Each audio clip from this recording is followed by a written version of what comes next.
Today I'm going to be talking about the awesomeness that is the website feature of Adobe Spark. We used it in a 7th grade English classroom to create expository text, specifically a travel blog in this case, but it could be used in any content area for any project that requires any sort of nonfiction work from the students. For this assignment, we asked them to create a travel blog that persuades others to travel to a city, state, or country of their choice, and we asked that they included at least 5 different features of their chosen area. We decided to go with Adobe Spark for this project, mainly because we were sick and tired of using Google, but also because we wanted something that was more authentic and real world in its application.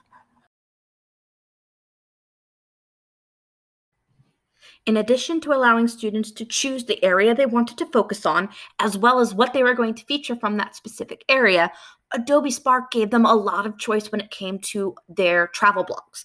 So the first thing when they were creating their webpage was it asked them to pick a theme.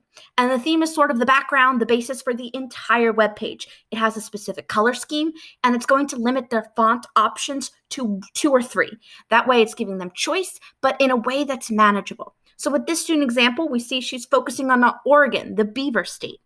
And it's a pretty simple background. It's just your white website background. But she's making it pop by playing around with her fonts and her colors, both of which come with this specific theme. The other way that Adobe Spark allows you some freedom in a manageable way is by giving you preset layouts. So you can really focus in on what you are putting in there, your content, rather than the final result, the nitty-gritty. So you could keep it very, very simple, like this student who chose just to keep a side-by-side alternating throughout the entire blog. Or you could choose to mix it up a little bit with this, like with this student. So obviously we see she's focusing on a different state, Tennessee, the volunteer state. She did end up choosing the same theme, but she made it her own. She did not use as much of that blue font, but she also played around with her layouts. So instead of that simple side-by-side for everything, she mixed it up a little bit. Like here, you'll see text here with an image here.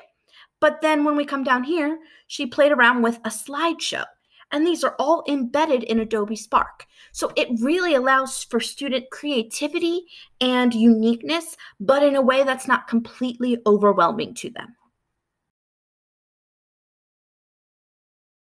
Into this project, we wanted to be very respectful of student pacing, especially with COVID precautions. So what we did is we gave them an end date. This is when your final product needs to be done, but we did not give sort of check-in dates along the way.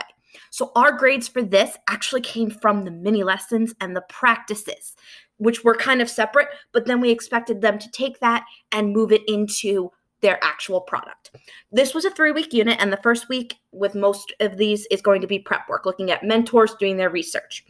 Week 2 is where we did a lot of work, and this is actually a screenshot of my Schoology course. So you'll notice there's quite a few assignments due, but they're all little teeny tiny mini lessons, 10-15 minutes, that are there to help them, to give them some practice with what we're expecting from them in a way that's not overwhelming to them.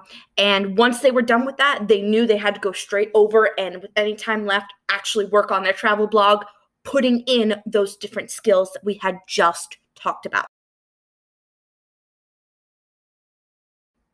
So I really enjoyed this project. Student engagement was high. They were doing something that was different for them. It was more real world and authentic, so I think they enjoyed it more. And I really liked the end product, that it was so different and that it was not Google.